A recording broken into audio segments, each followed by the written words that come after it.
안녕하세요, 쎄쎄입니다. 작년에 코로나로 너무 바빠서 영상을 찍지 못했어요. 그래서 올해부터는 다시 여러분께 유아특수 임용에 대해서 알려드리려고 영상을 찍으려고 합니다. Let us do 유아특수, 유아특수 임용 이렇게 하면 붙는다 제 1편입니다. 먼저 유아특수 임용시험 자격 조건입니다. 첫 번째, 특수학교 유치원 정교사 2급 자격증 또는 졸업 예정자여야 합니다. 두 번째, 상급 이상의 한국사 능력 검정 자격을 갖고 있어야 합니다. 한국사 시험은 최대한 빨리 보시는 게 좋으시고요. 그리고 2년의 유효기간이 있으니 유효기간도 잘 확인하시기 바랍니다. 그럼 임용을 준비할 때 무엇을 공부해야 할까요? 먼저 특수교육을 공부해야 합니다.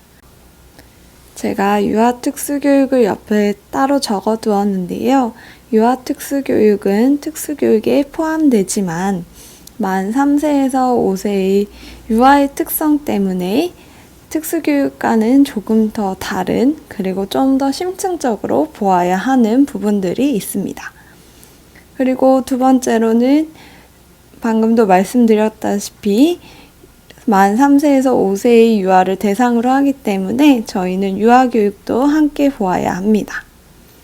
특수교육, 유아특수교육, 유아교육을 바탕으로 교직 논술과 기출문제풀이도 함께 준비해 주시면 좋습니다. 특수교육은 어떻게 공부할까요? 특수교육은 특수교육 이론과 각 장애 영역으로 나누어 줄 수 있습니다. 저는 특수교육 이론을 먼저 공부하는 것을 추천드립니다. 특수교육 이론으로는 장특법, 개별화, 통합, 진단평가, 교수방법, 놀이발달 등이 있습니다. 각 장애 영역으로는 장특법 시행령 10조 별점을 보시면 시각, 청각, 지체, 지적, 정서, 행동 등 10가지가 있는데요. 여기서 발달지체는 장애는 아니지만 법에서 장애 영역으로 들어간다는 것을 유념하셔야 합니다. 그럼 유아특수교육은 어떻게 공부하면 좋을까요? 시중에 나와 있는 임용고시 참고서들은 유아특수교육에 대해서 많이 나와 있지 않습니다. 그래서 저는 따로 개론서들로 공부를 했었는데요. 이소영 교수님이 지은 책들이 좋아서 추천해 드립니다. 첫 번째로 유아특수교육 책인데 이거는 이번에 2019년도에 개정이 되어서 2판이 나왔다고 알고 있어요. 이 책을 보시면 좋을 것 같습니다. 그리고 개별화 교육과정, 장애 유아 진단 및 평가도 보시면 좋은데요. 특히 논술을 쓰실 때 많은 도움이 되기 때문에 이 책들은 꼭 읽어보셨으면 좋겠습니다. 교직 논술 어떻게 공부할까요? 교직 논술 많이 어려우시죠? 교직 논술은 저는 스터디를 하는 걸 추천드립니다. 꼭 만나서 하지 않더라도 요즘에는 인터넷 카페나 카카오톡, 밴드 이런 것들을 활용해서 하는 스터디가 많은데요. 다른 사람들의 글을 보다 보면 내가 생각하지 못한 문장을 만들 수도 있고 그리고 내 글을 다른 사람이 봐줌으로써 좀 더 깔끔하게 이야기할 수 있다는 장점이 있습니다. 그리고 시험 시간이 60분인데 60분은 매우 짧은 시간이거든요. 그래서 연습을 하실 때 서, 본, 결을 몇 줄씩 쓰는지 그것도 계산해 놓으시고 특히 서론 같은 경우에는 만능 서론을 만들어 놓으시면 좋습니다. 저는 만능 서론으로 통합, 개별화를 만들어 놓았습니다. 통합과 개별화는 매우 강조되고 있기 때문에 이를 만능 서론으로 만들어 놓아서 어떤 논술 문제가 나오더라도 융화돼서 쓸 수 있도록 연습을 많이 해 두었고요. 그리고 본론 같은 경우에는 문제가 여러 문제가 나오잖아요. 그러면 그 문제의 문항 점수에 따라서 각 문항의 줄을 몇 줄씩 쓸 건지를 계산해 두었습니다. 만약에 1번 문항 점수가 10점이고 2번 문항의 점수가 5점이면 1번 문항을 더 많이 써야겠죠. 그래서 이러한 점수들을 미리 조금 생각하면서 쓰는 연습을 하였습니다. 기출풀이 어떻게 공부하면 좋을까요? 저는 일단 기출은 10년치를 보았고요. 그리고 유치원, 임용고시 뿐만 아니라 초특도 함께 보았습니다. 초특에서는 다 볼 필요는 없고 유특에도 나올 만한 것들을 골라서 함께 보았습니다. 그리고 저는 기출풀이를 유형별, 연도별 같이 했었는데요. 유형별 기출풀이는 초반에 많이 썼던 방법입니다. 제가 만약 오늘 시각장애에 대해서 공부했다고 하면 10년치의 기출 중에서 시각인 부분들만 다 찾아서 문제를 풀어보고 관련된 내용들을 정리하는 시간을 가졌었는데요. 이렇게 풀이를 할 때 내가 문제를 다 옮겨 적는 거나 그리고 문제를 잘라서 붙이는 것보다는 간단하게 문항을 알아볼 수 있을 정도로만 쓰고 그에 대한 내용들을 다시 정리하는 게 좋습니다.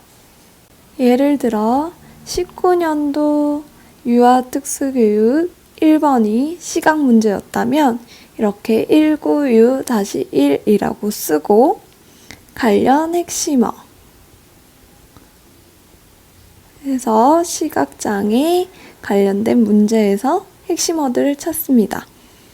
시각장애, 점자 등등등을 써서 작성을 하고 그 다음에 관련 내용 해서 시각장애에 관련된 내용 그리고 점자에 관련된 내용들을 써서 한눈에 볼 수 있도록 정리를 하였습니다. 이렇게 각 유형별로 정리를 하다 보면 나중에 연도별 기출풀이를 할 때 내가 봤던 문제들이 많이 나오거든요. 그래서 연도별 기출풀이를 할 때는 시험 시간은 70분이지만 저는 50분으로 줄여서 문제를 푸는 연습을 했습니다. 이미 답을 알고 있는 문제가 많기 때문에 70분을 잡아서 내가 다 맞는 건 중요하지 않거든요. 내가 아는 것을 빼낸다는 생각으로 좀 더 짧게 잡고 많은 것을 쓸 수 있도록 연습을 했습니다. 사실 제일 궁금한 건 공부 계획을 어떻게 세우나요? 이 질문인 것 같은데 저는 거의 2, 3, 2, 3 이렇게 나누어서 계획을 세우긴 했었어요. 1월에서 이제 1, 2월 그러니까 3월이 되기 전까지는 저는 개념 정리를 한다고 생각을 해서 개념을 한 번씩 훑어본다고 생각을 했어요. 그래서 교직논술이랑 기출풀이는 하지 않고 특수교육, 유아특수교육, 유아교육 개념들을 한 번씩 읽어보고 좀 중요하다 싶은 것들을 뽑아보는 시간을 가졌었고요. 3월부터 6월까지는 훑어본 개념들을 내 식대로 정리해보는 시간을 가졌습니다. 특수교육, 유아특수교육, 유아교육, 임용고시 참고서를 보았던, 개론서를 보았던 내가 개념을 한번 훑었잖아요. 그것들을 내가 보기 편한 방법들로 정리를 했고요. 그러면서 어떤 게 중요한지 알고 싶어서 기출풀이를 유형별로 했었습니다. 그래서 유형별로 정리를 하다 보면 어떤 내용이 많이 나오는지 어떤 내용은 많이 안 나오는지 이제 중요한 부분들을 알 수 있어서 좋았고요. 그리고 교직논술 같은 경우에는 스터디를 이때부터 시작을 했는데 이때는 모르는 부분은 책을 보고 정리를 했고 시간도 크게 신경 쓰지 않고 했습니다. 대신 내가 어떤 부분을 잘 모르는지 다른 사람은 어떻게 문장을 쓰는지 이런 것들을 좀 꼼꼼하게 피드백을 하면서 보았습니다. 그래서 6월부터 8월까지는 되게 많이 더 덥고 힘든 시기인데 이때 좀 바짝도 하긴 해야 되는 시기여서 다들 힘들어하는 시기인 것 같아요. 이때는 저는 정리한 부분들을 바탕으로 어떤 것들이 중요한지 중요한 부분들을 선별하고 한 번 더 훑어보는 시기를 가졌습니다. 그래서 이제 교직 논술을 연습할 때도 이제는 책은 웬만하면 보지 않으려고 했고, 대신 만약에 모르는 부분이 있으면 띄어놨다가 나중에 마지막에 책을 찾아서 정리를 해서 다시 넣는 그런 식으로 연습을 했습니다. 그리고 이때도 계속 유형별로 했었는데, 이때는 유형별로 할 때 책을 보지 않고 내가 중요한 개념들을 좀 정리를 해보고, 그리고 내가 시각장애 문제로 이 유형을 뺐지만 여기에 개별화가 있으면 개별화 정리도 한번 같이 해보고, 이런 식으로 좀 더 유형별 정리를 풍성하게 만드는 시기였습니다. 그리고 이제 8월부터 11월 이제 시험 때까지는 이제 중요한 부분들을 인출하는 시기였는데요. 이제 문제를 보면서 내가 중요한 부분들을 직접 써보거나 마인드맵을 그려본다거나 친구랑 문답을 해본다거나 이런 식으로 많이 밖으로 내뱉으려고 노력을 많이 했어요. 소리내서 말하는 게 더 잘 외워지시는 분들이 있고, 직접 손으로 쓰는 게 더 잘 외워지시는 분들이 있고, 그 눈으로만 보고 외우시는 분들이 있는데, 이때는 이제 저희가 시험은 어쨌든 손으로 쓰는 거니까 한번 적어 보시는 걸 더 추천합니다. 그리고 이때 교직 논술이랑 기출풀이는 시간에 맞춰서 시험처럼 연습을 했습니다. 그럼 이상으로 세스의 유아특수교육 1편을 마치겠습니다. 감사합니다.